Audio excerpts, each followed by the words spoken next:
coup, Sportel Community, vous connaissez, Iconoclast peut-être pas. Donc, quelques mots avant de partir sur le fond de la présentation.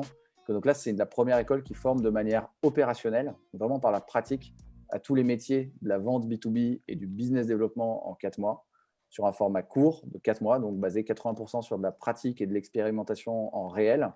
Et c'est une école qui mise sur l'apprentissage de compétences dures, concrètes, mais également de soft skills, de compétences qu'on appelle compétences molles, avec toute une partie de l'enseignement qui mise aussi sur le développement personnel, développer son mental, apprendre à gérer ses émotions, etc. C'est hyper important dans plein de métiers, et notamment dans les métiers du business développement.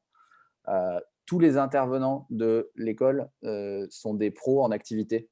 Donc là, en l'occurrence, c'est que les meilleurs directeurs commerciaux de la place, de chez Doctolib, de toutes les boîtes dans lesquelles potentiellement les personnes qui font Iconoclast vont travailler après. En fait, les gens de ces boîtes-là viennent intervenir et donc ils les ont déjà rencontrés. Donc potentiellement, c'est un apprentissage où on est recruté par ces coachs, quoi. Donc, on a déjà formé 100 personnes en 2020, dont pas mal de sportifs professionnels, en tout cas de personnes en reconversion, dont des sportifs. Il y a 97% de taux d'embauche à la sortie. Et comment on fait ça? C'est parce qu'en fait, on forme que à des métiers qui sont vachement en pénurie aujourd'hui et que les personnes qui sortent de chez nous, on est quand même dans une logique de performance, donc elles font partie du top 10% des meilleurs profils sur le marché. Un des trucs qui est hyper important pour l'école, c'est qu'on ait une formation qui est accessible à tous. Donc, il n'y a aucune limite d'âge, aucun prérequis académique ou de diplôme, ou pas de prérequis financier non plus. On sélectionne sur le potentiel et la motivation. Et ce que je peux vous dire, c'est qu'il y a plusieurs personnes qui se sont reconverties en passant chez nous et qui n'étaient pas du tout commerciaux à la base ou business développeurs ou sales, qui n'avaient aucune notion et qui ont trouvé des super jobs et qui sont top performers aujourd'hui dans leur boîte. On va pouvoir y revenir pendant la présentation. Je vais passer très très vite, mais sur l'école et l'équipe, il y a toute une équipe d'encadrement. La fondatrice était sportive professionnelle, elle faisait du cheval, elle voulait devenir cavalière. Et c'est pour une histoire familiale et ses parents qui lui ont mis la pression qu'elle n'a pas fait ce métier. Elle en a gardé une grosse frustration et de cette frustration-là est née cette école. Parce qu'ensuite, elle a dû faire une école de commerce, ses parents l'ont un peu forcée. Et elle a découvert qu'en fait, elle en est partie. Elle a découvert que l'enseignement n'était pas du tout efficace, trop cher et qui ne formait pas à des métiers en pénurie. Donc, par son histoire, elle a un point commun avec les sportifs. Bien sûr, les personnes qui forment à la vente sont des experts de la vente et il y a toute une équipe qui est professionnelle, des RH aussi, et ressources humaines, pour accompagner les gens à trouver un emploi. Ça, j'y passe très, très vite.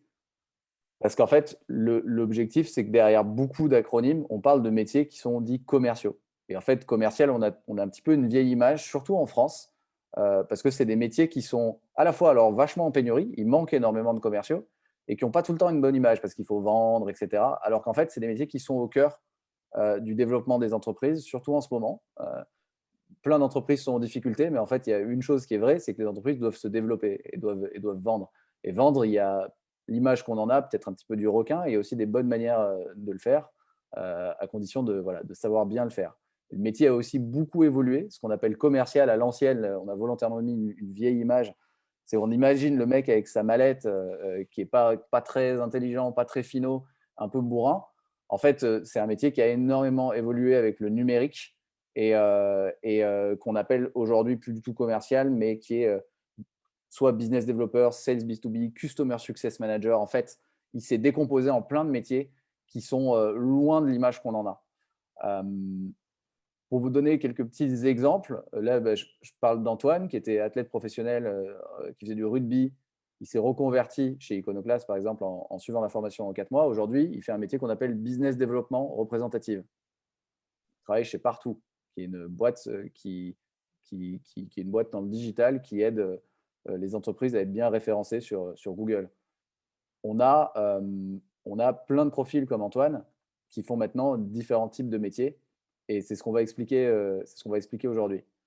Juste une petite différence avant de démarrer, on parle beaucoup, je ne sais pas si vous avez entendu parler, quand on parle de business développement ou de vente, on parle souvent de B2C ou de B2B. C'est vrai que c'est une différence qui est importante parce que si je prends l'exemple d'Apple, le métier de business développeur B2B chez Apple, c'est je vais vendre des ordinateurs Apple à une entreprise. Par exemple, je vais vendre 500 ordinateurs Apple à Leclerc parce que dans l'entreprise Leclerc, ils vont devoir créer plein de visuels, ils vont utiliser des ordinateurs. La vente B2C, c'est le vendeur Apple en magasin qui va vendre directement au consommateur un ordinateur en one-to-one, enfin vraiment un par un. Les métiers commerciaux ou les métiers de vente ou de business developer, c'est plus souvent des métiers B2B. Nous, on pense de manière innée parce qu'on est plus en contact au vendeur ou à la vendeuse en magasin. Mais en réalité, derrière les métiers commerciaux, c'est surtout de la vente B2B, de entreprise à entreprise. Ce qui est intéressant, alors c'est plus technique, la vente B2B, mais ce qui est intéressant, c'est que les leviers, qu'on vende à une entreprise ou directement dans un magasin, on vend à un humain. Donc en fait, les leviers de vente et toutes les méthodos vont quand même se rattacher à des choses qui sont très humaines finalement. Et donc c'est des métiers différents, mais il y a des techniques et des méthodos qui sont fondamentales et qui sont communes aux deux types de métiers. Là, vous connaissez a priori la vente B2C, c'est-à-dire vendeur en magasin ou vendeuse. Donc, je vais plutôt vous présenter les métiers du B2B qui sont vraiment en pénurie et parce qu'il manque beaucoup, beaucoup de business développeurs actuellement. Peut-être, Louis, je vais te laisser la main d'ailleurs. C'est toi l'expert. Expert, je ne sais pas, mais en tout cas bien formé. Si je peux toucher 2 mots sur moi avant de continuer la présentation. Donc, je m'appelle Louis, je suis business developer chez Iconoclast et j'ai moi-même été Iconers. Donc, j'ai moi-même fait Iconoclast. Je faisais partie de la dernière promo qui a été diplômée il y a quelques jours. Et j'ai été recruté par Iconoclast avant même la fin de la formation. Et je n'étais pas du tout non plus destiné à un métier dans la vente parce que j'étais ingénieur en informatique avant. Donc autant vous dire que j'étais à 1000 lieues de la vente. Et voilà, donc je fais aussi partie de ces personnes en reconversion chez Iconoclast.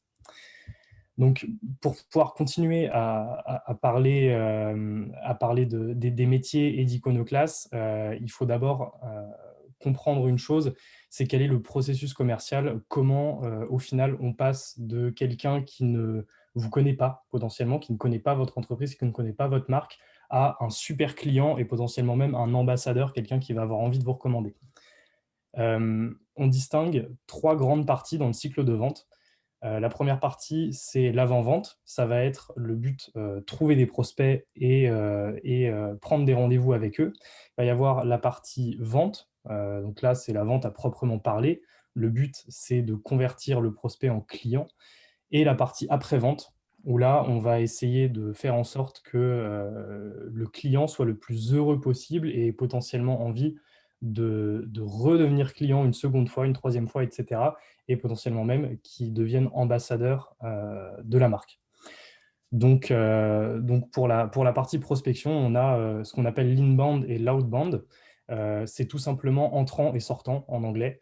Donc on va avoir plusieurs leviers différents. Donc pour l'inbound, pour l'entrant, c'est des gens qui vont vous contacter, qui vont venir vers vous. Donc on va avoir le marketing, le référencement sur Internet, le bouche à oreille, etc. Et pour l'outbound, donc le sortant, là, c'est vous qui allez chercher vos propres prospects. On va être potentiellement sur de la prospection téléphonique, sur de l'emailing, sur du porte-à-porte. Ça se fait encore un peu. D'ailleurs, Doctolib en fait encore un peu. Il y a encore un peu de porte-à-porte chez Doctolib. Ils vont dans les cabinets de médecins. Et donc ensuite, transformer le prospect en client, ça se fait via des rendez-vous découvertes, via de la négociation, via du closing, de la signature.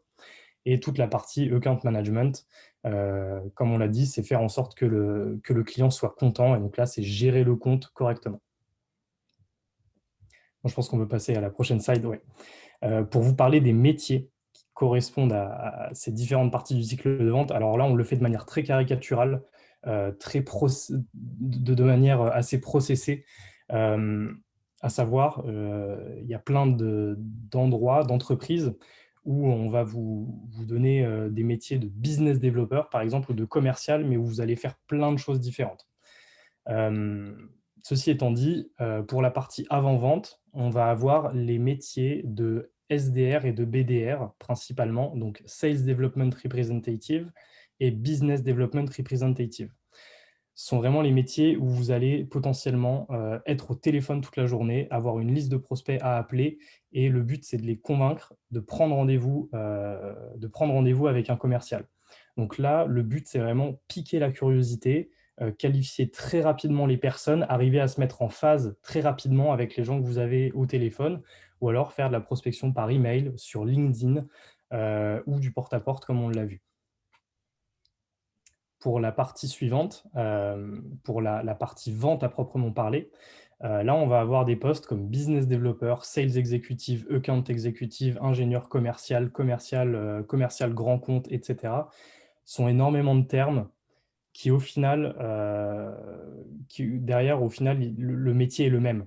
Le but, c'est d'avoir, en entrant, des rendez-vous sur votre calendrier qui potentiellement ont été pris par les SDR et les BDR, donc les prospecteurs, et en sortant, d'avoir des contrats signés. C'est aussi simple que ça. Et donc ça passe par une phase de découverte, réussir à bien se mettre en phase avec son client, bien comprendre ses besoins.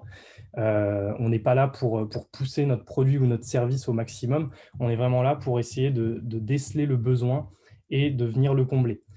Et donc ça passe aussi par toute une phase de négociation, généralement, et puis bien réussir ce qu'on appelle le closing, la signature du contrat. Pour la partie après-vente, on va avoir les postes d'account manager, ingénieur d'affaires ou key account manager qu'on voit en dessous. Là, le but, c'est encore une fois de bien gérer le compte. Une fois que votre client est client, comment on fait pour maximiser le chiffre d'affaires qu'on fait avec ce client? Pour reprendre l'exemple d'Apple, peut-être que vous avez vendu 100 ordinateurs à la direction de Canal+, et comment on fait pour que Canal+, ils prennent des ordinateurs aussi pour le département informatique, ou alors qu'ils prennent des écrans avec. Et donc là, tout ça, c'est de la gestion de compte. C'est tout simplement de la gestion de compte, donc faire de l'upsell et du cross-sell. C'est vendre à d'autres entités dans le même compte, ou alors vendre d'autres choses à la même entité. Est-ce qu'on a une slide sur le Customer Success Manager après? Je crois que oui. Ouais, voilà, super. Il y a aussi un métier qui est Customer Success Manager. Lui, il s'assure du bon usage du produit par les clients. C'est vers lui que vont venir toutes les demandes de la part du client. C'est potentiellement lui qui va se charger de la formation des clients sur les produits, sur les services que vous vendez. Et lui, il est garant du taux de renouvellement. Donc, le but, c'est que le client reste client le plus longtemps possible aussi, et donc minimiser ce qu'on appelle le taux de churn. C'est le pourcentage d'entreprises, le pourcentage de clients qui partent d'une année à l'autre et qui ne sont plus clients. Donc lui, son but, c'est vraiment minimiser le churn. Merci Louis. Juste là, on est resté en surface, hein. On peut pas aller dans le détail de chaque métier, mais on peut quand même répondre à vos questions ou même aller voir des offres d'emploi concrètes. Juste, est-ce que c'est clair pour vous? C'est qu'en Bien sûr. fait, on a dit que la vente, ça suit un processus commercial. En fait, il y a beaucoup de science dans la vente. Ce n'est pas juste de la tchatch, c'est beaucoup de méthodes, de science et de pratique. Et donc, selon les étapes du processus commercial, en fait, il y a différents métiers. Sauf que dans la réalité, euh, on peut, dans une petite boîte, faire autant l'avant-vente que la vente que l'après-vente. Là, on vous a détaillé les possibilités. Effectivement, dans des boîtes un peu plus grosses et structurées, souvent, il va y avoir une personne qui est business developer ou business development représentative. Il va y avoir des gens qui sont vraiment sales, qui font que de la négo, et des gens qui vont être account manager. Ça, c'est dans les boîtes plutôt structurées. Mais il y a des boîtes où, derrière business developer, en fait, vous allez tout faire. Et c'est souvent les boîtes plus petites, et c'est souvent pour les gens qui ont un esprit plus entrepreneurial. Ça dépend de votre profil et de vos préférences. En tout cas, le cycle de vente se décompose en plusieurs étapes qui correspondent à différents métiers. Euh, Derrière le métier en général, derrière les métiers commerciaux en général aujourd'hui, en tout cas dans le digital, on a souvent le nom de business developer. Aujourd'hui, c'est un métier qui est hyper en pénurie parce que la transformation numérique fait que le business developer aujourd'hui, en 2021, il est en réalité, son métier a beaucoup changé par rapport à il y a 10 ou 15 ans, où il n'avait pas d'autre choix que de faire juste de la prospection téléphonique ou du porte-à-porte. Il y a plein d'outils, notamment digitaux, qui permettent d'être plus efficaces, de toucher plus de monde. Et donc, ça nécessite des compétences. Et aujourd'hui, des bons business développeurs qui sont formés avec tous ces outils, bah, en fait, il n'y en a pas beaucoup parce qu'il n'y a aucune formation. Les écoles de commerce, elles ne forment pas aux métiers commerciaux d'aujourd'hui, en fait. Il n'y a aucune formation qui forme concrètement au métier avec les derniers outils et les dernières méthodos. Donc aujourd'hui, il manque 200 000 business développeurs en France. Ça, c'est le chiffre de 2020.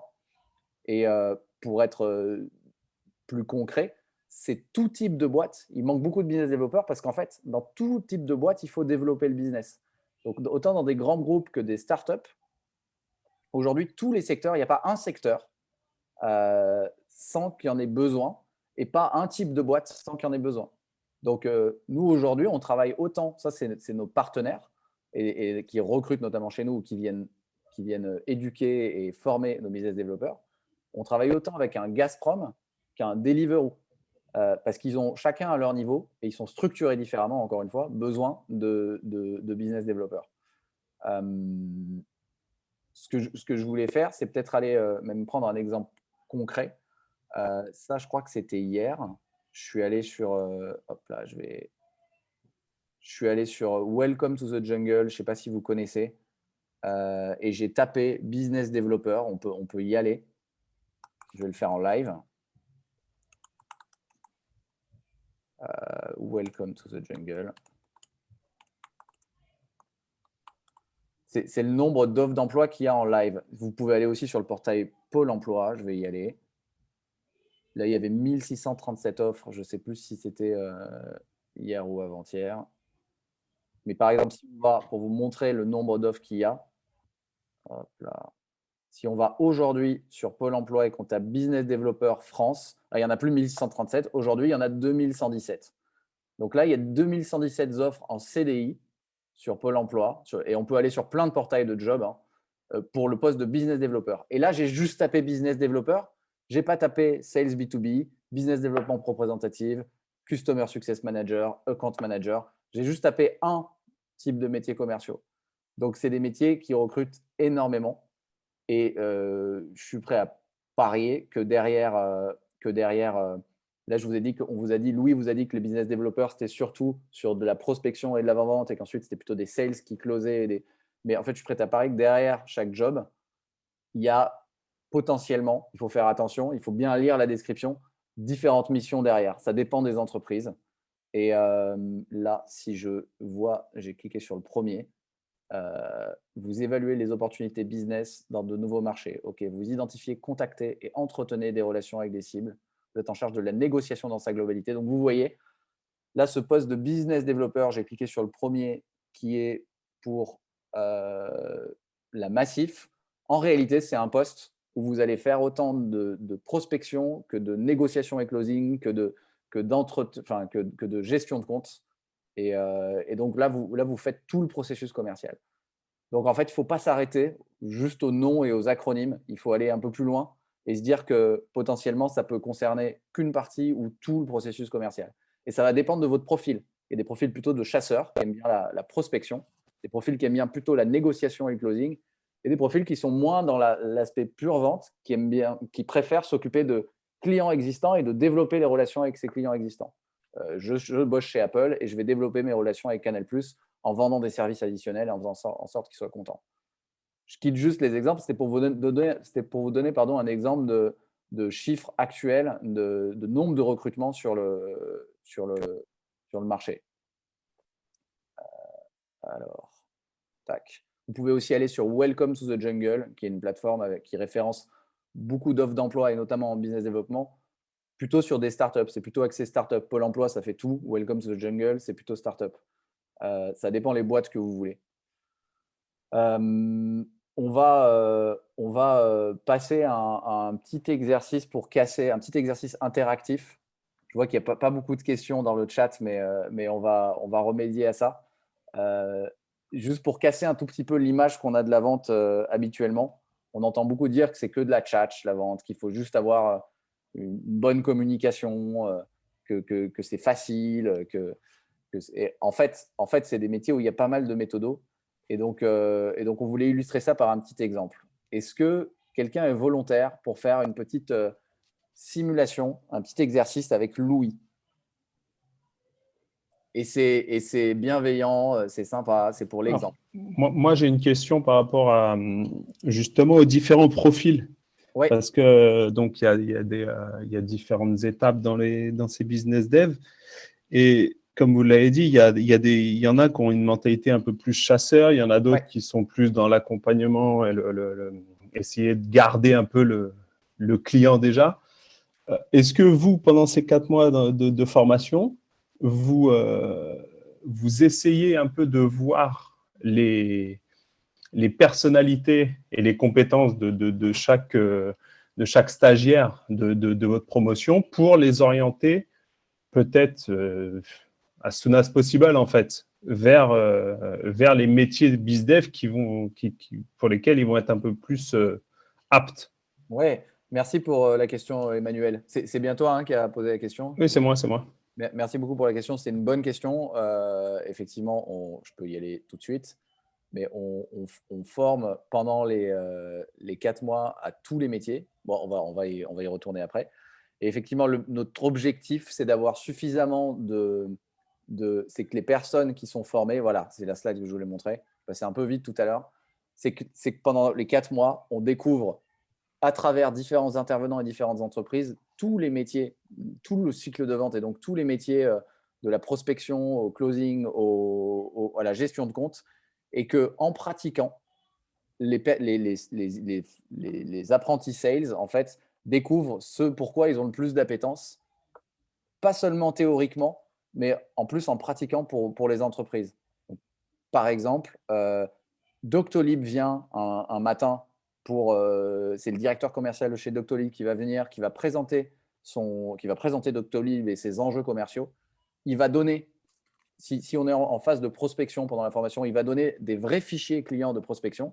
Tout l'après-midi, il y a les 60 personnes, les 60 apprentis sales qui font du vrai calling, du vrai démarchage téléphonique pour Doctolib. Ça leur permet de savoir si, un, ils aiment bien ça, deux, s'ils aiment bien la boîte. C'est gagnant-gagnant parce que pour Doctolib, le mec qui est venu, il voit ceux qui sont bons et ceux qui potentiellement se disent ils auront un bon profil pour la boîte parce qu'à la fin, ils recrutent en réalité. Et il y a les personnes qui bossent pour Doctolib qui disent non seulement j'aime bien ça, mais j'aime bien la boîte. Donc effectivement, l'objectif, c'est qu'avant la fin de la formation, vous ayez trouvé ce pourquoi vous avez le plus d'appétence. Le but, c'est de trouver un métier qui vous plaît et si possible, la boîte et la personne qui est venue pour laquelle vous avez envie de travailler. Et donc, c'est pour ça que à la fin, on a autant des gens qui vont faire du business development représentatif comme Antoine, c'est plutôt du business development, donc de la chasse. Marinette, qui account manager, elle gère des comptes clés, donc elle est plutôt dans l'accompagnement client. Clément, qui avait un profil plus technique, plus scientifique, il est sales ops. En fait, c'est des métiers qui sont beaucoup dans l'automatisation des processus de vente, automatiser des emails, il va apporter pas mal de science et automatiser des choses pour faire en sorte que les équipes commerciales soient plus performantes. Anissa, elle est chargée de relations, donc plutôt dans l'accompagnement client. Joris, chez Doctolib, il fait du closing, pardon. Il va être constamment au téléphone avec des médecins potentiels pour faire qu'ils se référencent sur la plateforme. Donc lui, il est en closing, en négociation pure. Voilà, j'espère que ça répond à ta question. On va y revenir un peu en détail. Oui, merci. On va y revenir un peu en détail après parce qu'on montre comment est fait le programme. Donc je pense que ça répondra encore plus après. Est-ce que tu serais volontaire, Emmanuel, pour faire une petite démo? Désigné d'office. Non, mais T'aurais pas Pas de dû poser problème. ta question non. maintenant, Emmanuel. Non, si, je la pose parce qu'en fait, souvent moi, je me suis reconverti il y a 2 ans et je suis reparti à l'école en fait. Ok. Donc c'est pour ça que je me permets de poser la question parce qu'on est souvent formé sur plein de métiers. Moi, je suis en RH et en fait, on est formé sur plein de disciplines, plein de métiers dans les RH ou dans le business development. Donc c'est pour ça que je me suis permis de poser la question. Tout à fait. Donc, La du coup, question était ultra pertinente. je me suis désigné d'office pour l'exercice suivant, mais c'est pas grave. Non, on force personne. Donc, Bien sûr. Non, moi, ça me va, sauf si quelqu'un veut y aller, mais sinon, ça me dérange pas. Allez, bah, c'est parti. Merci, Let's go. Emmanuel, de te porter volontaire par la force des choses. Louis, je te laisse la main. Ouais, bien sûr. Je ne sais pas si certains d'entre vous ont déjà vu le Loup de Wall Street. Alors, j'imagine que oui, il y a toujours au moins une personne qui a vu le Loup de Wall Street. Il y a cette scène mythique à la fin où DiCaprio est devant une assemblée, donne une conférence justement sur la vente et propose au public vendez-moi ce stylo. Et donc, il passe un par un les gens en disant essaye de me vendre le stylo, essaye de me vendre le stylo. Et donc, alors on a Antoine Ferré qui dit je l'ai vu hier. Ah bah, parfait. Et donc, moi, je voulais qu'on essaye cet exercice avec un téléphone pour innover un peu. Moi, j'ai un téléphone, c'est un OnePlus 6, ça fait une paire d'années que je l'ai. Voilà, j'ai besoin d'un nouveau téléphone, Emmanuel. Je viens dans ta boutique et du coup, comment tu me vendrais un nouveau téléphone? Je t'écoute. Bah, comment je vais te vendre un nouveau téléphone? Déjà, tout va dépendre de quelle utilité tu vas avoir. Est-ce que c'est un téléphone uniquement pour appeler, comme il y a 20 ans, donc un bon Nokia 3310, ou est-ce que tu veux en plus avoir accès avec un peu de data pour aller un peu sur Internet, sur les réseaux sociaux? Est-ce que ça va être un téléphone où tu as besoin de travailler en fait? Parce que tu es business developer, donc tu es peut-être souvent en déplacement dans les transports en commun, dans des TGV, quoi que ce soit. Et est-ce que aussi c'est un outil que tu vas utiliser pour ton plaisir perso avec des photos? Donc déjà, ça va être la première question, ça va être pour quelle utilité tu vas vouloir acquérir un nouveau téléphone. D'accord. Eh ben, écoute, Emmanuel, moi, effectivement, je fais un peu de tout sur mon téléphone. J'ai pas une fonctionnalité en particulier. Ouais, je fais un peu de tout. Effectivement, je m'en sers pour mon boulot, pour jouer un peu, pour appeler principalement. Ok, alors pour ça, en fait, moi, je vais te conseiller le Samsung S23. Entre parenthèses, il n'est pas sorti, c'est fait exprès. Hein. En fait, parce que il répond exactement à cette volonté que tu cherches Ouais, je sais pas, j'aurais pas dû me mettre volontaire. À cette volonté de tout faire. Excuse-moi. C'est Antoine qui dit qu'il a eu hier un entretien, cette simulation. Donc, je lui ai dit, tu aurais dû te rendre volontaire, du coup. Donc, pardon.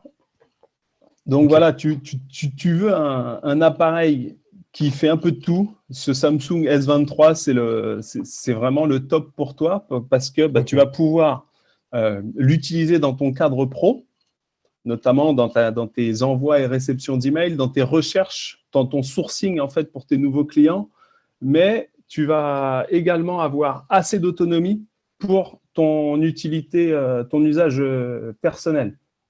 En plus, pour ton usage perso, il y a une qualité d'appareil photo qui est la meilleure aujourd'hui sur le marché. Donc voilà, je pense que par rapport à tout ce que tu recherches, c'est aujourd'hui l'appareil, l'outil le plus adapté à tes besoins. Ok, super. Merci Emmanuel. Merci beaucoup pour ce magnifique Samsung S23. Merci de t'être prêté au jeu. Super. Je t'en prie. Matt, peut-être que tu veux nous faire un débrief. Ah, on t'entend pas, Matt, t'as ton micro coupé. Tac. Ouais. Tu veux peut-être lui vendre un téléphone à ton tour. On peut peut-être inverser les rôles, Louis, sûr. non? Bien sûr. Ça sera parlant et je le ferai après. Ok, top, parfait. Et du coup, Emmanuel, est-ce que tu veux bien qu'on échange les rôles? Ouais, volontiers. Ok, super. Du coup, pareil, tu arrives dans ma boutique, tu as besoin de changer de téléphone. Bonjour Emmanuel.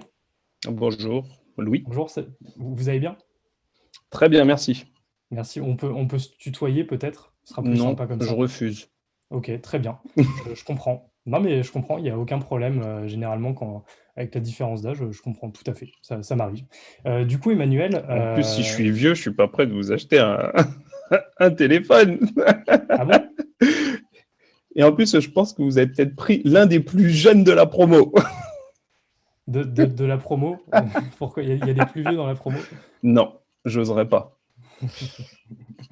Merci Donc, non, on peut Emmanuel. se tutoyer. Ok, super, génial, ça me fait très plaisir. Donc, si tu es là aujourd'hui, pardon, c'est que tu as besoin d'un nouveau téléphone, c'est ça? C'est ça. D'accord. Tu as quel modèle actuellement? J'ai un Nokia 3210. D'accord, très bien. Et il te servait à quoi ce Nokia? Ça fait une paire d'années, j'ai l'impression. Téléphoner, incassable et jouer au Snake. Ok, très bien. Je note. Donc, téléphoner, incassable. Donc, toi, la solidité, a priori, c'est quelque chose qui est important pour toi. Exactement. D'accord. Pourquoi?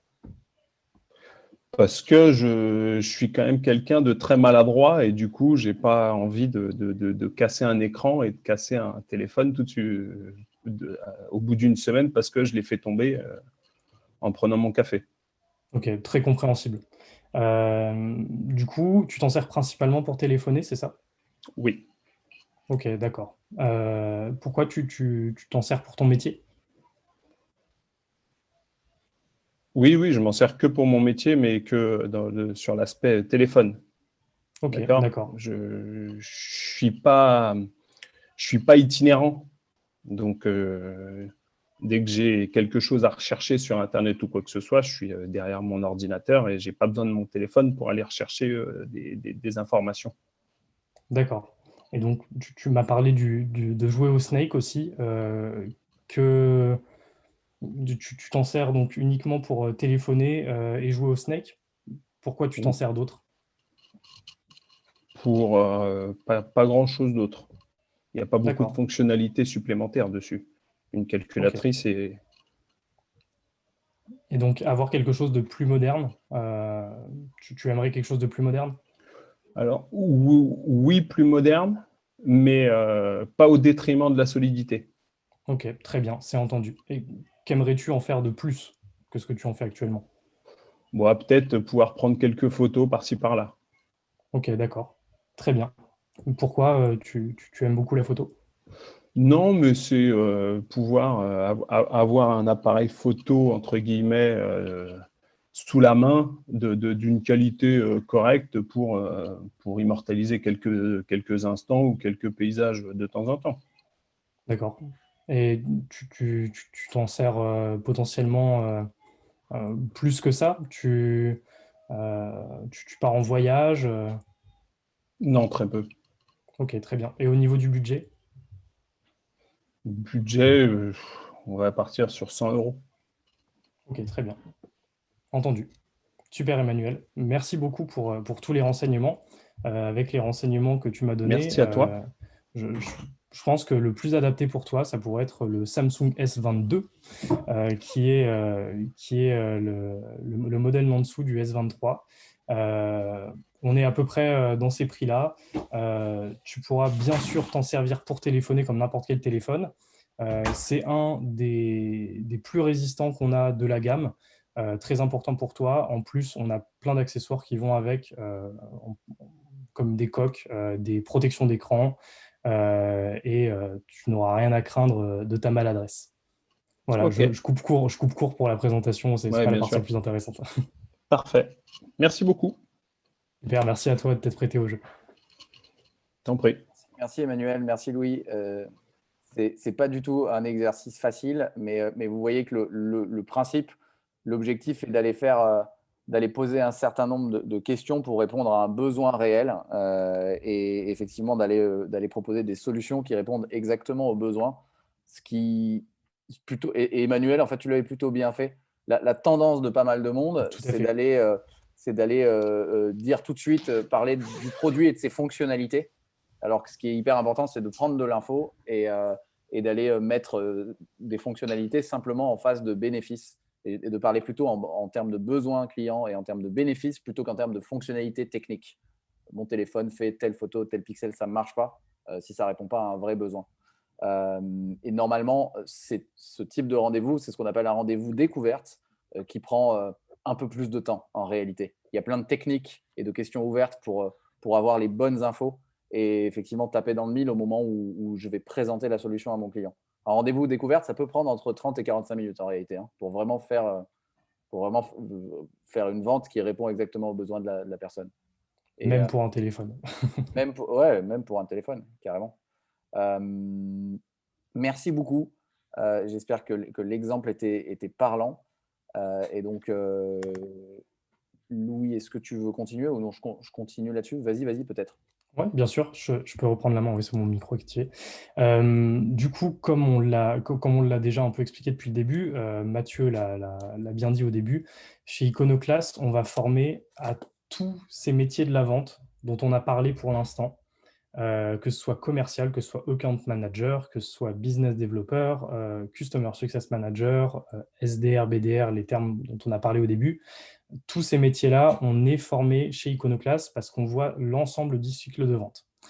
Donc, pareil, Mathieu en a déjà un peu parlé au début, mais la pédagogie chez Iconoclast, c'est à des années-lumière des cours à la fac.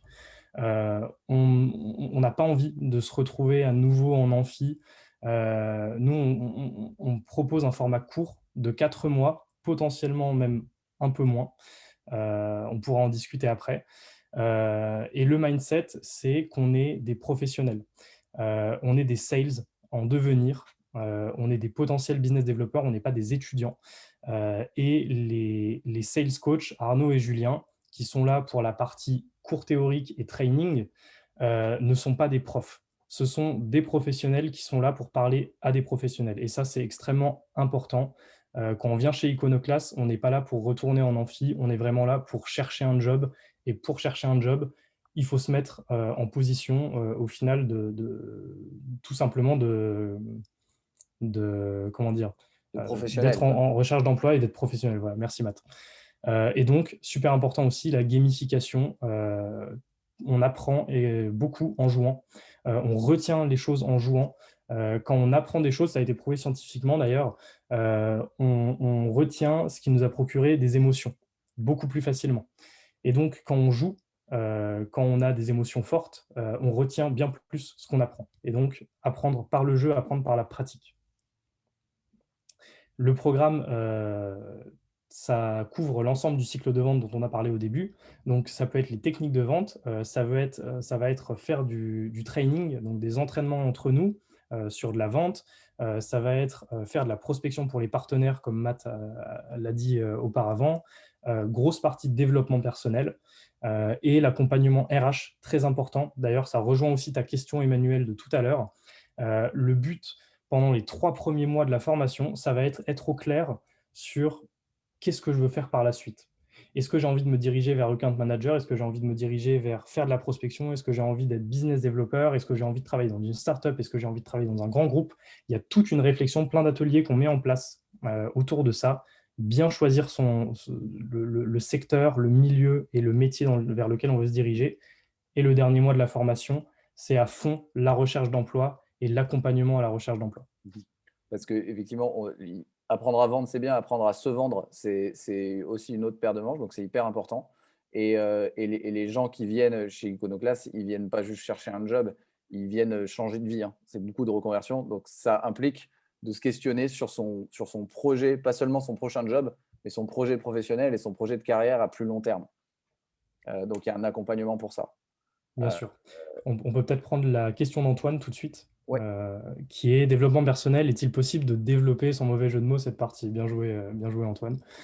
Oui, bien sûr.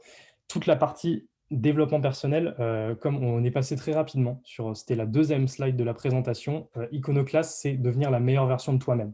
Alors, vous, au quotidien, les sportifs, vous le faites déjà. Le but, c'est de s'entraîner pour toujours devenir meilleur et également travailler énormément sur le mental. Et donc, chez Iconoclast, c'est la même chose. Au final, un sales, un business developer, c'est un peu, il y a une partie de sport dedans.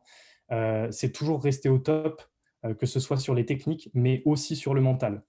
Et le but avec cette partie développement personnel, c'est déjà être au clair avec soi-même, avec ce qu'on attend de sa vie et avec le métier qu'on va exercer.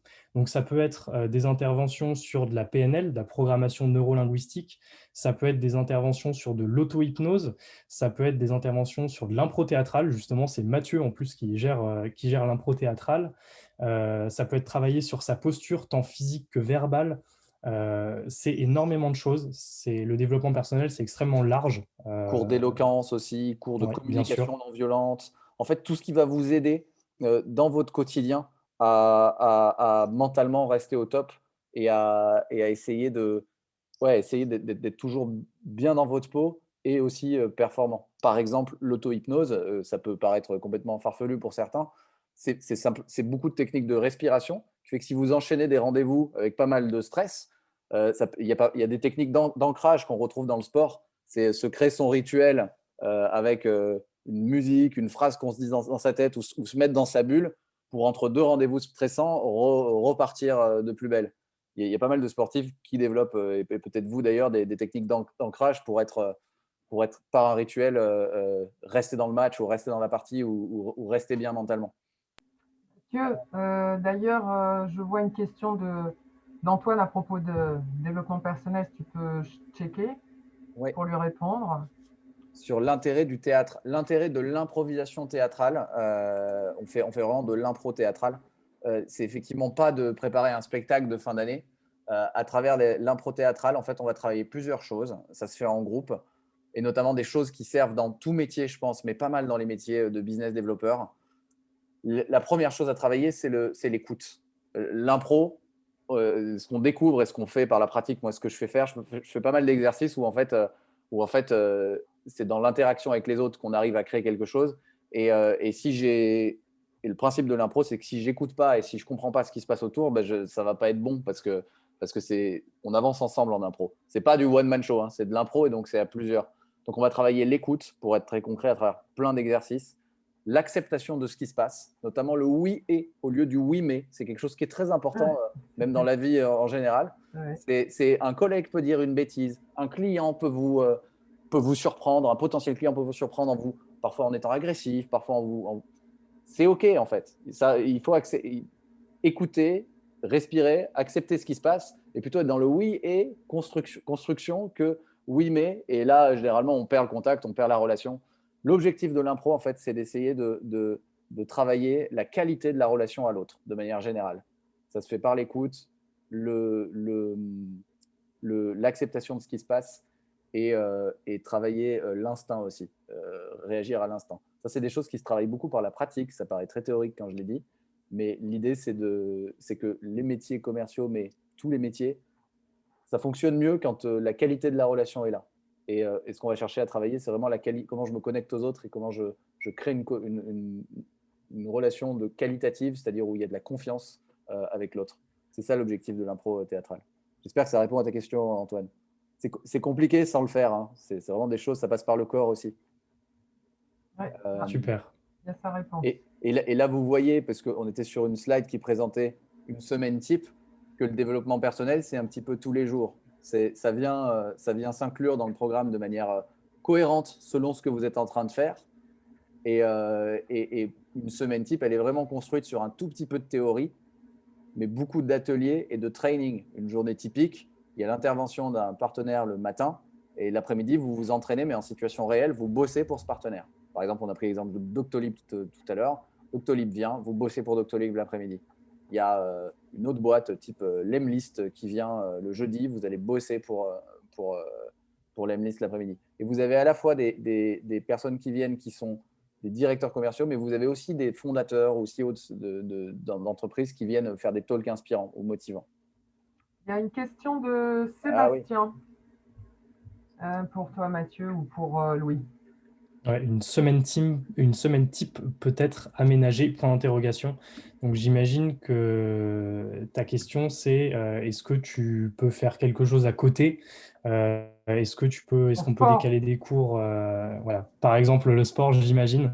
La réponse, elle est simple. Malheureusement, c'est non. Pour la simple et bonne raison que, comme vous le voyez, on a pas mal d'interventions. Et les intervenants, quand ils s'engagent à venir sur une demi-journée pour toute la promo, on ne peut pas rebasculer des interventions à d'autres moments. Il y a énormément de choses qui se font en groupe. Il y a énormément de travail de groupe. Et donc, pour cette simple et bonne raison, on ne peut pas se permettre d'aménager la semaine. C'est aussi une formation qui est intensive. tout comme le sport. Ça n'a pas l'air comme ça, mais au final, être à fond mentalement, surtout mentalement, de 9 h à 18 h, c'est énormément de boulot. C'est compliqué d'avoir un job à côté. C'est compliqué d'avoir le sport à côté. Après, en dehors de 9 h 18 h, il y a très, très, très peu de choses à faire à la maison, entre guillemets. Donc, vous pouvez aller à vos séances de sport du soir, bien entendu. Non, mais ce n'est pas les sportifs pratiquants. Je plaisante. Non, en fait, en gros, cette formation, elle est plutôt dédiée aux sportifs vers la fin de carrière et en fin de carrière que le sportif en activité qui a 2 entraînements par jour pour certains et tous les jours, plus les championnats le week-end et les Coupes d'Europe C'est clair. en semaine. Donc, c'est clair que ce n'est pas adapté, mais c'est une formation effectivement où il faut être disponible. Ouais. Sur Tout à 4 fait, mois pour celui qui cherche vraiment un emploi. Voilà, en fait. Exactement. Il faut vous dire que là, si vous venez chez Iconoclast, dans 4 mois, en fait, vous bossez en entreprise, vous aurez trouvé un emploi. Donc, il faut déjà être dans une dynamique de reconversion et il faut s'y mettre à fond. Ça ne marche que si on s'y met à fond, ça c'est clair. Donc, ce n'est pas forcément adapté à gérer sa carrière, à continuer une carrière à côté. Ça, c'est clair. Aujourd'hui, on ne sait pas faire, quoi. Ce serait vous mentir que vous dire oui, ça peut être adapté. Parce qu'on pense que si ce n'est pas fait de manière intensive, on ne va pas arriver à vous donner le niveau, Oui. nécessaire pour à la fin trouver le job de vos rêves, quoi. Mais on ne fait vraiment pas de fausses promesses. Là, tu as 2 questions. Tu as Timothée et Marissa derrière. Donc, voilà, à répondre Ouais, à. je ne sais pas quels étaient les slides d'après. On peut peut-être avancer un tout petit peu dans la présentation et garder ces questions-là pour la suite. Peut-être qu'on va même y répondre. Pour Timothée, c'est la question de Timothée, là? Alors, face à un client, celle-là, on peut la prendre maintenant. Face à un client irrespectueux, doit-on toujours prendre sur soi du fait de l'objectif final de la vente ou existe-t-il certains seuils où on marque un désaccord en tant que professionnel de la vente? C'est une très bonne question, Timothée. Ça dépend des gens, mais nous, ce qu'on essaie de se dire, c'est qu'il faut vendre, mais il faut bien vendre. Il faut vendre proprement. Et pour faire ça, il faut répondre aux besoins de quelqu'un en face avec qui on crée une relation. Et vendre à quelqu'un qui est irrespectueux, avec qui de toute manière la relation ne va pas être bonne ensuite, c'est pas forcément bien. Donc effectivement, on peut marquer son désaccord ou refuser de vendre à un client parce qu'en fait, ça ne répond pas à certaines valeurs qu'on a ou on sait que la relation part mal. Concrètement, enfin, on n'apprend pas aux gens à vendre à tout prix, hein. C'est vraiment pas l'état d'esprit. Donc, je partirais plutôt sur la deuxième partie. Enfin, on peut marquer tout à fait son désaccord et je pense qu'aucune vente ne doit être faite à tout prix. Là, on a la question donc de Marissa avant Oui. de rebondir sur autre chose. La réponse est 60 actuellement. Combien y a-t-il de personnes par promotion pour que tout le monde Pardon, Combien y a-t-il de personnes par promotion? En fait, actuellement, la dernière promo qui vient de se terminer, il y avait 60 e-conneurs, donc 60 apprentis sales, sachant qu'il y a plusieurs sales coachs. Donc, vous êtes au maximum par groupe de 20 à 25 pour la partie, pour quand il y a une intervention. Et ensuite, vous êtes à l'intérieur de ces groupes, en petits groupes, et il y a un sales coach qui vous suit pour vraiment pratiquer. Donc, on est en train de grossir. Donc, en fait, les prochaines promotions, certainement, on va dépasser les 100 personnes parce qu'il y a beaucoup de demandes. Mais on restera toujours, même s'il y a 100 ou même 200 personnes dans une promotion, on découpera toujours en différents groupes de pratique avec des coachs pour que vous soyez au maximum 20, 25 maximum. Sinon, c'est compliqué pour pratiquer et d'avoir un suivi personnalisé. Ouais, donc on reste sur du quali à tout prix. C'est du gros promo avec des mini-groupes d'une vingtaine de personnes. Ouais, au maximum. Ok. Donc là, il n'y a pas d'autres questions, donc allez-y, continuez. Ouais, ça, on a un petit peu vu. On a parlé des intervenants, je vais passer plus vite. Les intervenants qui sont souvent soit des fondateurs, soit des professionnels de la vente, soit des directeurs commerciaux. On a passé aussi, on a pas mal d'entreprises qui nous font confiance aujourd'hui. C'est-à-dire que c'est que des gens de ces entreprises-là qui interviennent chez nous et qui recrutent à la sortie. Et donc, vous voyez, le message de ce slide, c'est qu'il y a des entreprises dans tout secteur. Et donc, vraiment, il y en a pour tous les goûts. Petites entreprises, grosses entreprises, tout secteur. Et après Iconoclast, c'était important, selon la maturité des personnes, parce que c'est une formation qui ne demande pas le bac, hein, donc ça peut juste d'être majeur, donc ça peut être fait à partir de 18 ans comme à 50 ans. Donc la majorité des gens derrière trouvent un CDI directement. Il y a certaines personnes qui ont un fort potentiel, mais qui n'ont que 18 ans et qui ont besoin de passer par un stage pour se faire une petite expérience, mais ça, c'est vraiment une minorité. Et aussi, il y a d'autres personnes qui viennent parce qu'elles ont un projet entrepreneurial. Et comme savoir vendre, c'est hyper important pour monter sa boîte, là, elles ne trouvent pas un CDI, elles vont juste monter leur boîte. Il y avait une question de Patrick actuellement. Comment organisez-vous vos cours? On fait là, je ne suis pas dans le malheureusement, je n'ai pas une oreillette dans le bureau d'Emmanuel Macron, donc je ne peux pas prédire l'avenir. Ce qu'on a fait jusqu'à présent, c'est qu'on a fait de l'hybride. Soit il y avait possibilité d'accueil, mais avec les conditions sanitaires, on faisait ça par petits groupes. Soit on a même fait du total pendant les grosses phases de confinement. On est passé totalement à distance. On a eu un peu peur de ça au début. En tout cas, ça s'est plutôt bien passé dans le sens où en fait, on a réussi à refaire, avec les outils qu'on a aujourd'hui, différents sous-groupes et faire en sorte que les gens puissent tout le temps avoir des interventions et pratiquer, même si c'était de chez eux et c'est moins drôle. Hein, c'est moins drôle d'être confiné.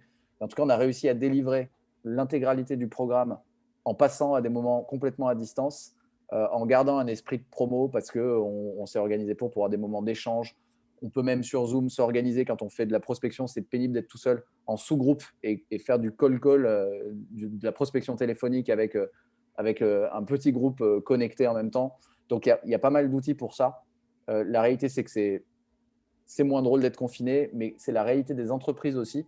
Donc, en fait, on a réussi non seulement à faire le programme avec ce challenge du confinement, mais également à faire en sorte que les personnes qui sont sorties de chez nous, elles étaient déjà, et j'espère que ça ne durera pas, mais elles savaient déjà bosser et faire leur métier en étant confiné. Commercial ou business developer, c'est pas un métier c'est un métier avec beaucoup de contacts, donc on se dit c'est compliqué à faire à distance, et en fait c'est un métier qui se fait à distance, et les entreprises elles cherchent des gens qui savent bosser avec les conditions actuelles.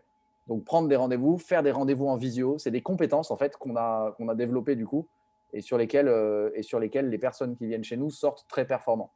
J'espère qu'on ne sera pas confiné longtemps, qu'on pourra refaire des formations entièrement en présentiel avec tout le monde, et que dans les entreprises, ce sera pareil. Et aujourd'hui, la réalité du marché, c'est ça. Et du coup, on forme aussi à ça. Pour compléter, pour l'avoir moi vécu, pour l'avoir vécu de l'intérieur en tant qu'élève, en tant qu'Iconeur, franchement, ça s'est super bien passé. Forcément, comme Mathieu l'a dit, c'est toujours plus cool d'être avec les amis chez Iconoclast, parce que je me suis fait des vrais amis aussi chez Iconoclast. Enfin, il y a vraiment un esprit de promo très fort, et c'est toujours mieux. Mais à distance, ça s'est très bien passé. Tout se passe très bien, que ce soit les interventions, les intervenants, les sales coachs ont encore plus réduit les groupes. On était plus qu'une quinzaine max avec les coachs pour les cours un peu plus théoriques.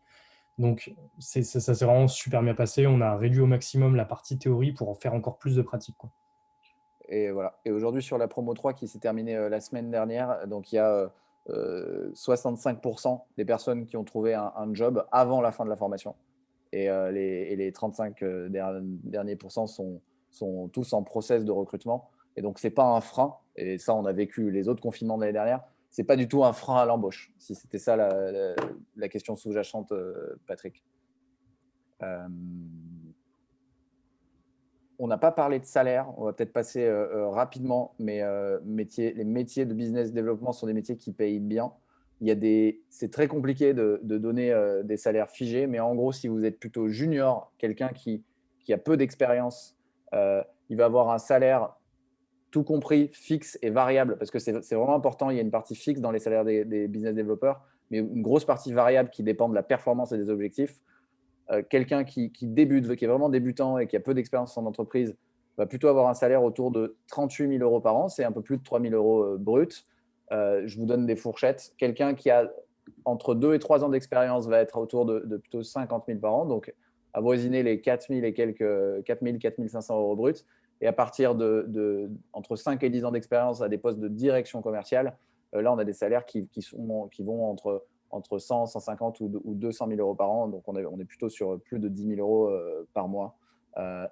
Bien entendu, les gens qui restent dans les métiers commerciaux, c'est les gens qui sont bons. Et donc, c'est pour ça qu'il y a des gros salaires. C'est un métier qui est dur et donc qui paye bien. Pour terminer, parce que je vais un peu plus vite, parce qu'en fait, il est déjà 19h30. La formation aujourd'hui, elle coûte 5 000 euros. Et en fait, la particularité d'Iconoclass, c'est une de nos valeurs, c'est l'accessibilité. Et en fait, 5 000 euros, c'est un prix qui est important. En revanche, on est les premiers en France à proposer un système de paiement différé après la formation, c'est-à-dire qu'on parie sur les personnes, les profils qu'on sélectionne. La majeure partie choisit le paiement différé. Et en fait, le deal, c'est que c'est embauché ou remboursé et surtout, vous payez une fois que vous avez un job. C'est-à-dire que la plupart des gens, ils sont sélectionnés, ils viennent se former chez nous et ensuite, ils payent un pourcentage de leur salaire une fois qu'ils sont au CDI. Et ça remplace une sorte d'emprunt bancaire parce que tout le monde ne peut pas avoir un garant et accès à un emprunt bancaire. Et ça nous permet de toucher des gens qui ne pourraient pas du tout financer la formation et qui derrière vont être capables de la payer une fois à taux zéro, bien sûr, c'est comme un emprunt à taux zéro, alors qu'elles n'ont pas de garant une fois qu'elles ont un job et donc elles sont sécurisées en CDI. Est-ce que des prises en charge comme le CPF parce qu'il y a des anciens professionnels qui ont le CPF ou ceux qui ont travaillé qui sont dans les sports individuels amateurs sont pris en charge par Pôle emploi, CPF, aide à la reconversion, etc. Tout ça, est-ce que ça fonctionne? Je sais que l'aide à la reconversion peut prendre en charge, ça c'est sûr, pour un international qui peut, selon certains critères évidemment, hein, peut avoir porté le maillot France. Enfin, en tout cas, dans notre sport, il y a des critères définis, mais on peut, 4 ans après, je crois, ou 2-3 ans, ça dépend des sports, demander à sa fédération de prendre en charge sa formation. Est-ce que ça, c'est possible ou pas? Oui, alors ce qui est possible aujourd'hui, c'est effectivement, alors soit vous avez une bourse, et là c'est très spécifique, mais sinon, de manière générale, tu as parlé de Pôle emploi, Pauline, il y a un truc qui s'appelle l'AIF, l'aide individuelle à la formation. Je crois que c'est une aide qui est plafonnée à 2 000 euros. Donc, ça, c'est totalement possible. On est éligible parce qu'on est partenaire avec Pôle emploi. En revanche, il faut savoir que ça dépend du conseiller. C'est-à-dire que ce n'est pas systématique. Il faut présenter son dossier au conseiller. Dans ce cas, nous, on fait un devis, on fait tout ça. Mais ça dépend de la validation du conseiller ou de la conseillère Pôle emploi qui va valider un financement ou un cofinancement. Je crois que là, c'est plafonné à 2 000 euros pour l'AIF. Pour le CPF, on va être éligible c'est une question de semaines. On ne l'était pas jusqu'à présent parce que ça prend du temps au niveau administratif. Mais on va être éligible aussi au CPF, ce qui va permettre de faire jouer ces heures CPF très bientôt. On l'était pas jusqu'à présent. Du coup, si on admet que la prochaine session, c'est en septembre, d'ici là, le CPF pourra… Pour septembre, oui. Ouais. Pour la session de février 2022, du 22 février 2021 qui démarre là dans 3 semaines, ça va être compliqué pour le CPF. Par contre, il peut y avoir des cofinancements Pôle emploi. Pour septembre, oui, ce sera éligible. Et donc, du coup, un sportif qui peut avoir une prise en charge, qu'elle soit cumulée, hein, parce qu'on peut être aussi CPF et puis aide à la reconversion ou Pôle emploi uniquement, etc., pourra, s'il ne peut pas mettre tout de suite le complément pendant la formation, rembourser aussi au moment de l'emploi, au moment où il a un emploi. Exactement. Donc, il peut avoir une partie déjà prise en charge et puis le reste, s'il ne peut pas l'avancer de sa poche, il y a cette possibilité-là. La majorité des gens choisissent le paiement différé, le paiement après, pour un minimum de risque financier.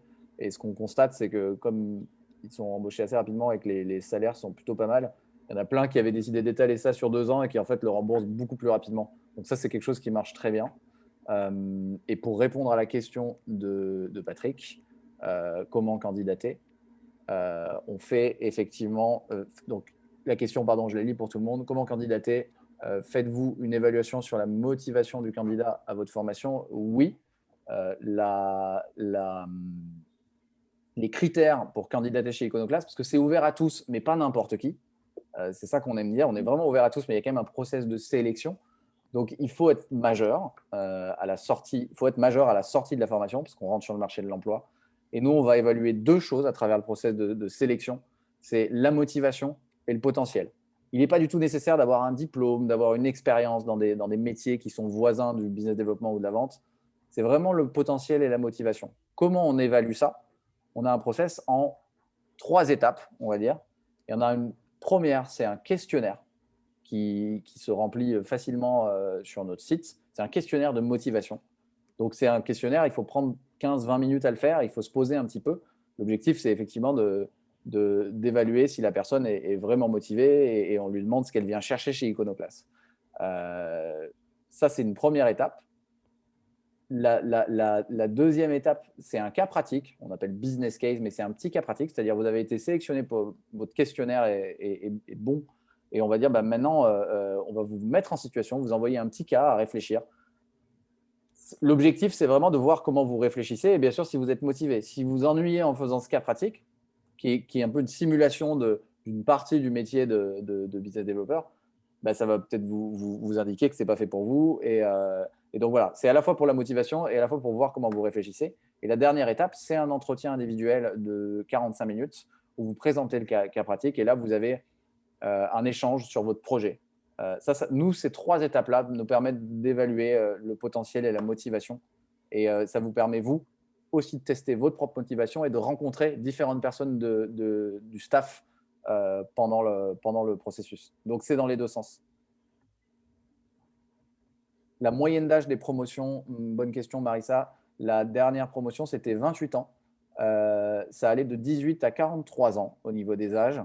Et donc, il y avait 2 populations. Il y avait des populations de gens qui se reconvertissent, qui avaient plutôt petite trentaine, en fin de carrière de sportif professionnel, par exemple, ou en fin d'une autre carrière. On a des gens qui étaient profs de PS, infirmiers, comédiennes, des gens qui se reconvertissent. Et on a une population un tout petit peu plus jeune, qui a plutôt autour de 20-22 ans, qui a démarré des études, souvent longues. Ça ne leur plaît pas. Ils savent qu'ils se sont plantés. Ils ne veulent pas repartir de zéro. Des gens qui sont en 4e année de droit ou de psycho ou même en école de commerce, ils veulent aller plus vite bosser et bien gagner leur vie. Donc, il y a une bonne mixité en termes d'âge. C'est assez intéressant. Donc, il y a une richesse de profils. Nous, on a vraiment des profils atypiques. Contrairement aux écoles de commerce où c'est vraiment des clones, même si je caricature exprès, là, on a quand même des profils très, très atypiques dans la formation. On a des photographes, des designers, des DJ. Alors, Antoine, vous disiez tout à l'heure que nous faisons parfois des séances de prospection réelle pour Doctolib, par exemple. Si nous obtenons un rendez-vous avec de vrais prospects, qui se rend au rendez-vous commercial? Alors, dans le cas de Doctolib… commercial de Docto. Ouais, vous n'allez pas malheureusement pouvoir finir le processus. C'est le commercial de Doctolib qui va récupérer le rendez-vous. Pour vous donner une idée, on a fait ça pour Mansa, notamment. J'ai le chiffre de Mansa, pas de Doctolib. Mais il y a eu une après-midi de prospection téléphonique pour une boîte qui s'appelle Mansa, qui accompagne des indépendants. Les rendez-vous décrochés par les 60 apprentis sales en une après-midi ont généré 300 000 € de chiffre d'affaires pour l'entreprise derrière. Donc, je peux vous dire que chez Mansa, ils étaient plutôt contents. Et ça a montré aussi que c'était de l'apprentissage en réel, quoi. Ça a vraiment débouché sur du chiffre d'affaires pour l'entreprise. Et du coup, pour compléter la réponse de Matt, vous avez peut-être vu tout à l'heure sur la semaine type, il y avait une partie sales-athon. C'est un mix entre marathon et sales. Et là, par contre, alors je ne vais pas rentrer plus dans le détail, c'est quelque chose que potentiellement vous découvrirez si vous venez chez Iconoclast, mais c'est une manière de pratiquer qui va vous permettre de faire pour de vrai de la prospection jusqu'au closing du contrat. Vous allez avoir un vrai produit à vendre. Je ne peux pas vous dire quoi à l'avance, mais vous allez avoir vraiment quelque chose. Et là, vous gérez tout votre cycle de vente. Et pour les rendez-vous potentiels en aval du cycle, donc la découverte du client, la négociation, le closing, vous irez en rendez-vous avec un des sales coachs, donc soit Arnaud, soit Julien. Et donc là, ça permet de pratiquer pour de vrai, encore une fois, l'ensemble du cycle de vente. Marisa qui dit, vous parliez de 4 mois de formation, voire moins dans certains cas. Quels sont ces certains cas SVP? Oui, c'est moi qui ai dit ça. Du coup, je me permets de répondre, Matt. C'est ce qu'on disait en fait en partie juste avant. Les 3 premiers mois de la formation, il y a de la théorie, de la pratique, du développement personnel et des sessions de RH. Le but, c'est qu'au bout de 3 mois, tu saches à peu près où tu veux aller et ce que tu veux faire.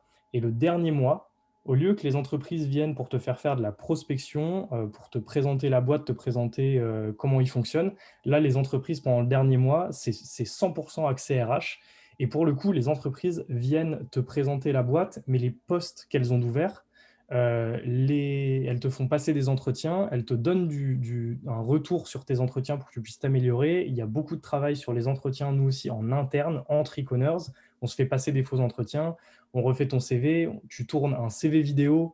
Enfin voilà, il y a énormément de choses. Et en fait, durant ce dernier mois, plus vite tu trouves un job, plus vite tu voles de tes propres ailes, entre guillemets. Je prends mon exemple qui est très simple. J'ai signé mon CDI le 18 décembre avec Iconoclast. Donc, on a eu 2 semaines de vacances fin décembre. J'ai signé mon CDI pendant les vacances. Le 4 janvier, j'étais en poste chez Iconoclast alors que la formation finissait le 22. Et donc, en fait, je n'ai pas suivi ce dernier mois puisque j'avais déjà un job. Et je ne suis pas le seul. Je crois qu'on était 4 à avoir commencé dès le 4 janvier, dès la rentrée. Donc, voilà pour ces certains cas. Plus vite tu trouves un job, mieux c'est pour toi et mieux c'est pour tout le monde au final.